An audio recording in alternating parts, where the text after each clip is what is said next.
बिस्मिल्लाहिर्रहमानिर्रहीम। अस्सलाम वालेकुम नादरीन, आप यूट्यूब चैनल देख रहे हैं। मैं इमरान ख़ान हूँ। नादरीन, सबसे पहले तो रात गए खलीज फ़ारस में एक मरतबा फिर सूरत हाल ख़राब हुई है। अमेरिका और इसराइल ने फ़िज़ाई हमले किए हैं और ईरान ने जवाबी कार्रवाई की है। दोनों जानिब से जो स्टेटमेंट आया वो आपके सामने मैं रख देता हूँ, और जो इलाकाई मीडिया है उसने क्या रिपोर्ट किया वो भी मैं आपके सामने रख देता हूँ। लेकिन एक चीज़ मैं पहले कन्फर्म कर दूँ आपको कि ये रात को झड़पें हुई हैं, लेकिन एक स्पेसिफ़िक टाइम पीरियड के लिए थी। उसके बाद फिर मामला थम गए हैं। लेकिन इस तरह की कोई भी चीज़ खित्ते को दोबारा से जंग में धकेल सकती है, और ये हम सब जानते हैं। और नेतन्याहू अभी तक इस जंगबंदी के ऊपर मुकम्मल तौर पर आमादा नज़र नहीं आता। तो मे भी दोबारा जंग शुरू करने में कोई ना कोई हिकमत अमली हो। बहरहाल इस वक्त जो मुतदाद इतलात आ रही हैं उनके मुताबिक अमरीकी अफवाज ने जनूबी ईरान में मिज़ाइल लॉन्च करने वाले ठिकानों पर और बारूदी सुरंगें बिछाने की कोशिश करने वाली ईरानी कश्तियों को निशाना बनाया। ये अमरीकी मीडिया कह रहा है। अमरीकी हुकाम के मुताबिक आबना हुरमज़ में बारूदी सुरंगें बिछाने वाली कुछ जो पासदारान इनकलाब की वो कहते हैं जी कश्तियाँ थीं, उन्हें तबाह किया गया, उन्हें निशाना बनाया गया। और उसके साथ ही बंदर अब्बास में ज़मीन से फ़ज़ा में मार करने वाले मिज़ाइल के एक ऐसे ठिकाने को भी हदफ बनाया गया जो अमरीकी जंगी तैयारों को निशाना बना रहा था। दूसरी जानिब ईरान ने जो दावा किया वो ये है कि आज रात बंदर अब्बास के करीब उनकी कश्तियों पर होने वाले हमले में 4 आम माहीगीर हलाक हुए हैं, और मकामी मीडिया ने उन हलाक शुदगान की तस्वीरें भी जारी की हैं। ईरानी माहीगीरों की शहादत का ये दावा अमरीकी रिपोर्ट्स के बिल्कुल बरक्स है, जिनमें कहा गया था कि ये फ़ौजी कश्तियों को निशाना बनाया गया है, और ये IRGC की कश्तियाँ थीं और उनके ऊपर अटैक किया गया है। जबकि अल जज़ीरा के रिपोर्टर अली हाशिम वो ये कहते हैं कि उनकी ईरानी सोर्सेज से बात हुई है, और वहाँ से जो उन्हें पता चला वो ये है कि बंदर अब्बास के करीब सुनी जाने वाली शदीद फायरिंग का सिलसिला उस वक्त शुरू हुआ जब पासदारान इनकलाब ने समंदर में एक बहरी जहाज़ को निशाना बनाया, जिसके बाद अमरीकी जंगी तैयारों ने ईरानी फ़ौजी कश्तियों पर हमले किए। ये खबर जो है वो अल जज़ीरा के रिपोर्टर बता रहे हैं। अच्छा, वो ये बताते हैं इस हमले में IRGC बहरिया के कई अहलकार शहीद हो गए हैं, और ज़राए ने उन्हें मज़ीद बताया कि सूरत हाल अब भी नाजुक है और वाक़यात अब भी सामने आ रहे हैं। अच्छा, ये उस वक्त रिपोर्ट हुआ जब हमले हुए थे। तो नादरीन, ये एक झड़पों की सूरत हाल इसको कहा जाएगा। दोनों जानिब से अटैक किया गया। इसमें जो है वो जंगी तैयारे भी इस्तेमाल हुए हैं, इसमें जो है वो ज़मीन से हवा में मार करने वाले रॉकेट्स भी इस्तेमाल हुए हैं, और बहरी फ़ौज भी इस्तेमाल हुई है, और काफ़ी नुकसान हुआ है। अब इस नुकसान के ऊपर ईरान जब तफसीली जवाब देगा तो तब पता चलेगा। वैसे भी ईरान ने हमेशा कहा कि हम जो भी कार्रवाई की जाएगी उसका जवाब ज़रूर देंगे, और ईरान का ट्रैक रिकॉर्ड भी यही है। अब अगर इसमें ईरान का ज़्यादा नुकसान हुआ है तो देखना होगा कि ईरान जवाबी कार्रवाई कैसे करता है। मैं बाकी इंटरनेशनल ख़बरों की तरफ आता हूँ, लेकिन सबसे पहले पाकिस्तान से मुताल्लिक एक अहम खबर यह है कि पाकिस्तान के वज़ीर आज़म चीन में मौजूद हैं, और उनकी बगल में पाकिस्तान के आर्मी चीफ बैठे हैं। ये कोई जंग नहीं चल रही इस वक्त। पाकिस्तान किसी मुल्क के साथ कोई जंग नहीं लड़ रहा, और पाकिस्तान ने जंग फ़िलहाल लड़नी भी नहीं है किसी के साथ। अभी अमरीकी सदर चाइना में होकर गए हैं, उनके बाद रूस के सदर चाइना में होकर गए हैं। दोनों के साथ उनका आर्मी चीफ नहीं आया। फिर कुछ अर्सा पहले जो है वो होकर गया था पेड्रो, जो स्पेन के वज़ीर आज़म हैं, उनके साथ भी उनका आर्मी चीफ नहीं आया। ईरानी क़यादत भी आई थी, और ईरानी जो सियासी क़यादत है वो भी पहुंची थी चीन में, लेकिन उनके साथ भी उनका आर्मी चीफ नहीं आया। हमारे पीछे रह जाने की जो एक बड़ी वजह ना वो यही है कि हमारे सियासतदानों को कोई भी फैसला करने से पहले मुल्की मफाद में नहीं देखना होता। उन्होंने ये देखना होता है कि एस्टेब्लिशमेंट का इसमें फ़ायदा है या नहीं है। वो बेचारे सिर्फ एस्टेब्लिशमेंट के मफाद का तहफ़्फ़ुज़ करते रहते हैं, और पाकिस्तान का मफाद कहीं और रह जाता है। भारतीय वज़ीर आज़म पूरी दुनिया में जाता है, उसके साथ उसका आर्मी चीफ नहीं होता। वो दुनिया के जिस मुल्क में भी जाता है वो खुद बात करता है, उसके वज़रा बात करते हैं। वो अपने आर्मी चीफ को अपनी बगल में या अपने पहलू में बिठाकर नहीं रखता। यूक्रेन गुज़िश्ता 4 साल से जंग लड़ रहा है, और बहुत ताकतवर मुल्क है रूस जिसके साथ वो जंग लड़ रहा है। जब यूक्रेन का सदर जाता है दुनिया के ममालिक में तो उसकी बगल में भी उसका आर्मी चीफ नहीं होता, हालांकि उसका आर्मी चीफ दुनिया की एक मुश्किल तरीन जंग लड़ रहा है। मगर जब वो ट्रंप को मिलने गया तब भी उसके पहलू में उसका आर्मी चीफ नहीं था। लेकिन हमारे दौरों में तो ऐसा लगता है कि हमारा आर्मी चीफ अपने अर्दली को अपने साथ लेकर आया हुआ है, और वो अर्दली चाहे चीन हो, चाहे अमेरिका हो, चाहे सऊदी अरब हो या अक़वाम मुत्तहिदा हो, हर जगह के ऊपर अपने आका की तारीफ़ें करना नहीं भूलता। हर जगह वो तारीफ़ें करता रहता है। तो फील्ड मार्शल के इन दौरों से पाकिस्तान को मिलता क्या है? देखिए, इससे फील्ड मार्शल को पजीराई मिलती है, वो दुनिया के काम आते हैं, अमेरिका जो उन्हें कहता है वो करते हैं, वो पॉलिसी उसके मुताबिक बदल देते हैं और बहुत सारे ममालिक की डिमांड्स को पूरा करते रहते हैं।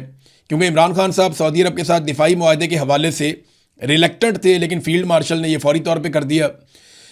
अमेरिका के हवाले से इमरान खान साहब के तहफ़्फ़ुज़ात थे कि हम कोई ग़ुलाम नहीं हैं, उनका एक एब्सोल्युटली नॉट का एक मौक़िफ़ था। फील्ड मार्शल ने वो चीज़ें बदल दी और फिर आप देखें कैसे अमेरिका की सोच बदल गई पाकिस्तान में जमहूरियत के बारे में और पाकिस्तान में सूरत हाल के बारे में। फिर उन्होंने किस तरीके से रजीम चेंज ऑपरेशन पाकिस्तान में करवाया। बहरहाल इन दौरों का पाकिस्तान को कोई फ़ायदा नहीं होता, टके का फ़ायदा नहीं होता।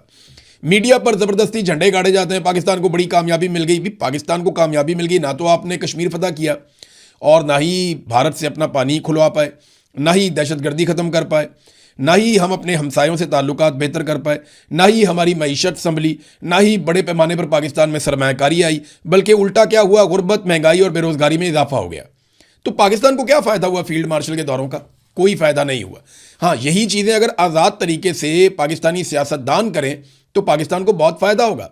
हत्ता कि आप ये देख लें कि DGISPR के मुंह से या फील्ड मार्शल साहब के मुंह से फितनतुल खवारिज अल फितनतुल हिंदुस्तान, ये हम रोज़ाना सुनते हैं।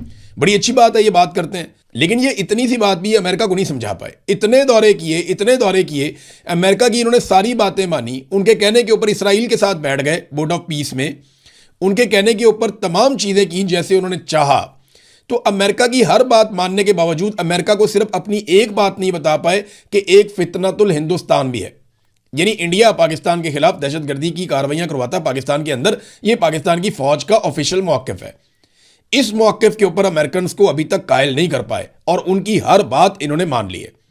अब अमेरिकी वज़ीर ख़ारजा भारतीय सरजमीन पर खड़े होकर पाकिस्तान से आने वाली दहशतगर्दी को एक हकीकत बता रहा है।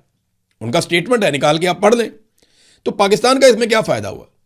फ़ायदा सिर्फ इस सिस्टम का है जिसे आसिम मुनीर साहब चला रहे हैं और कुछ सियासी टाउट्स जो हैं वो इसमें सहूलतकारी कर रहे हैं।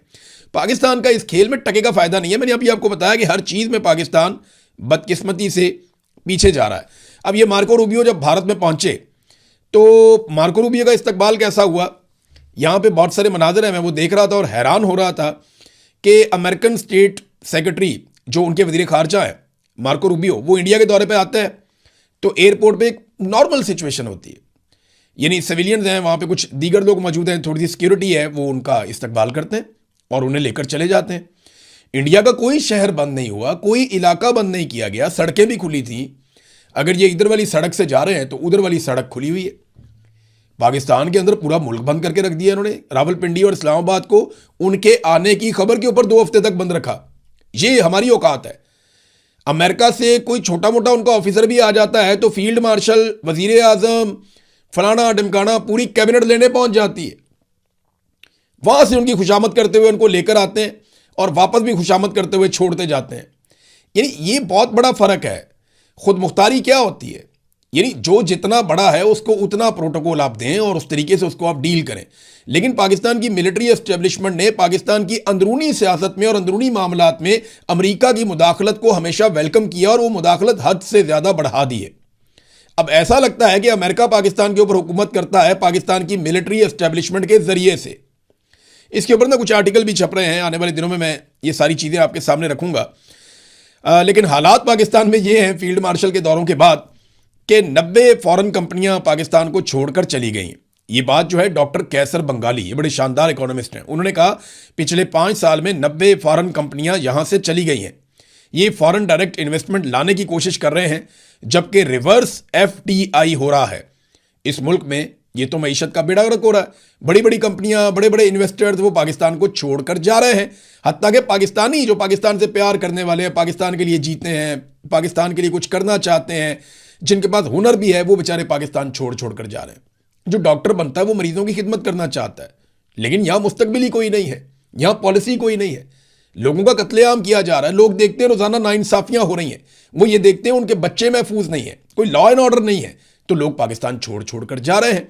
और ये बड़ी बदकिस्मती है। वैसे भी इकॉनमी बिल्कुल डाउन है, किसी को काम ही नहीं मिलता। अब ये फील्ड मार्शल के दौरों से कम ये तो होना चाहिए था ना कि कम से कम इन्वेस्टमेंट आती। ये खबर मैंने आपके सामने रख दी। एक और खबर ले लें आप। ये UAE के हवाले से पाकिस्तान की हुकूमत दावे कर रही थी और वो गलत दावे थे। मुत्तहिदा अरब अमारात पाकिस्तानियों को निकाल रहा है तो पाकिस्तान के वज़ीर दिफा ने कहा कि वो सारे इमाम मस्जिद तो नहीं है, उनमें जराइम पेशा लोग भी हैं, उनके अंदर जो हैं वो मांगने वाले भी हैं, फ़कीर भी हैं। अब रॉयटर्स ने इसके ऊपर जो खबर लिखी है वो क्या लिखी है, वो कहते हैं जी हुकूमत ने जो तरदीद की है वो तो अपनी जगह, लेकिन उनकी खबर में बड़े होशरुबा इंकशाफात हुए हैं। 28 फरवरी के बाद, यानी जब हमला किया गया ईरान के ऊपर इसराइल और अमेरिका की जानिब से, उसके बाद 7,500 शिया पाकिस्तानियों को यूएई से डिपोर्ट किया गया।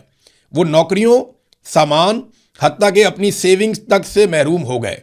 ये अब मैं नहीं कह रहा, ये अब कोई पाकिस्तानी मीडिया भी नहीं कह रहा, ये रॉयटर्स की खबर है और वो ये बता रहे हैं डाटा इकट्ठा करने के बाद। अभी मजीद डाटा भी आ जाएगा आपके सामने और बहुत सारी चीज़ें आप उनको देखेंगे तो ये भी पाकिस्तानी हुकूमत का मौक़िफ़ गलत साबित हो गया कि जनाब ये जराइम पेशा लोग वापस आए। यहाँ पे एक खामोशी थी, मैंने आपको बताया था ना कि दहशतगर्दी के मामलात पे रोका गया पाकिस्तान की मीडिया को कि आपने कवरेज नहीं करनी, और साथ में रोका गया है कि आपने यूएई के मामले के ऊपर कवरेज नहीं करनी, और एक चीज़ और रोकी गई है कि इमरान खान के दौर से मौजूदा दौर का आपने मवाजना नहीं करना।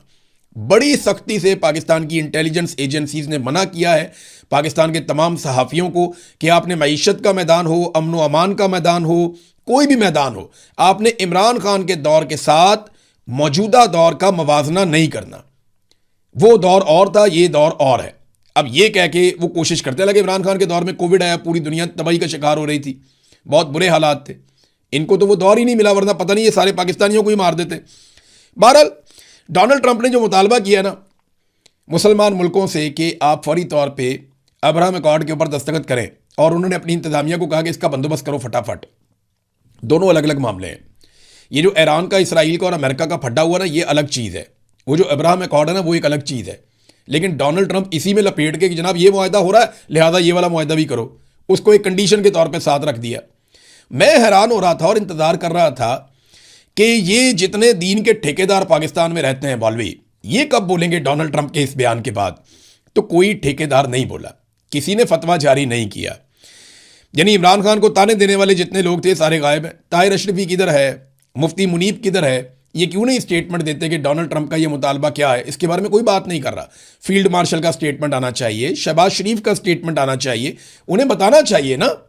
वैसे तो वो आयात सुनाते हैं, वो बताते हैं, लेकिन यहां पे भी बताएं ना कि इसमें कुरान पाक क्या कहता है कि जब जुल्म किया जा रहा हो एक तबके के ऊपर तो वहां पे आपने क्या करना है और किस तरफ आपने जाकर खड़े होना है। कायदे आज़म ने क्या कहा था, पाकिस्तान की असास क्या है, इसके ऊपर बात करें ना।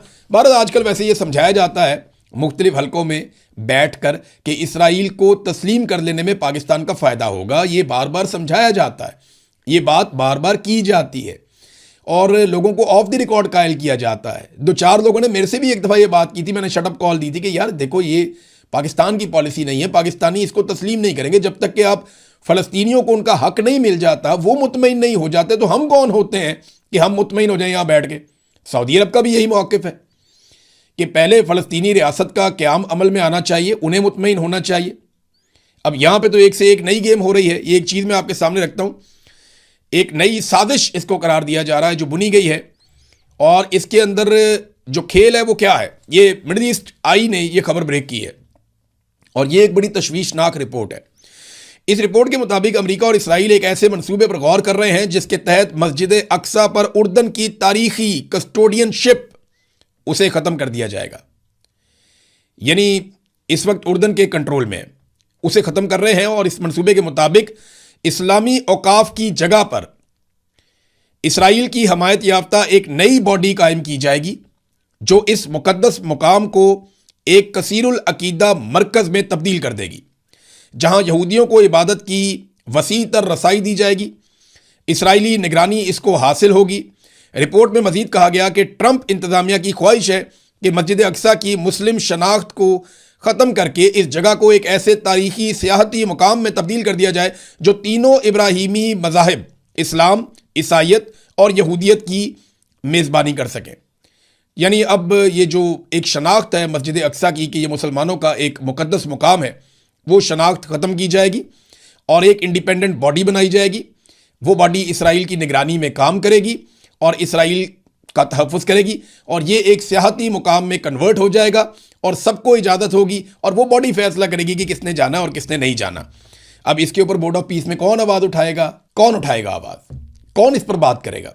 क्या पाकिस्तान के फील्ड मार्शल इस पर बात करेंगे, जो बोर्ड ऑफ पीस का हिस्सा है? लेकिन वो तो डोनाल्ड ट्रंप के फेवरेट फील्ड मार्शल हैं, वैसे इसके ऊपर उन्हें बात करनी चाहिए, या हमारे मौलवी कम से कम इस पर बात करें जो दीन के ठेकेदार बनते हैं। नाज़रीन देखिए, पाकिस्तान में ना एक जो ताकतवर है ना, उसी को रहने का हक है। मैं आपको एक मिसाल देकर भी बताता हूं। अगर आप ताकतवर है, आप पाकिस्तान में रह सकते हैं। आपके मिलिट्री एस्टेब्लिशमेंट से अच्छे ताल्लुकात होने चाहिए फौज के साथ, और आपके पास ताकत होनी चाहिए, पुलिस वाले आपके वाकिफ होने चाहिए, अदालत के अंदर जजेस आपके कंट्रोल में होने चाहिए। आप पाकिस्तान में रहें, जो मर्जी करें, आपको कोई कुछ नहीं कह सकता। रूल ऑफ लॉ के साथ आप पाकिस्तान में नहीं रह सकते। शरीफ आदमी का गुजारा ही नहीं है, अपनी इज्जत बचाना वहां पे मुश्किल है। ये हालात पैदा हो गए। इस्लामाबाद हाई कोर्ट ने ऑर्डर जारी कर दिया कि 1 कॉन्स्टिट्यूशनल एवेन्यू के अपार्टमेंट के मालिकान को बेदखल नहीं किया जाएगा। आप अंदाजा करें, जब अमीर आदमी के गिरेबान पे हाथ डला, जब अमीर आदमी को पकड़ा गया और पूछा गया कि इल्लीगल जगह है जनाब, खाली कीजिए, तो हाई कोर्ट बीच में आ जाती है।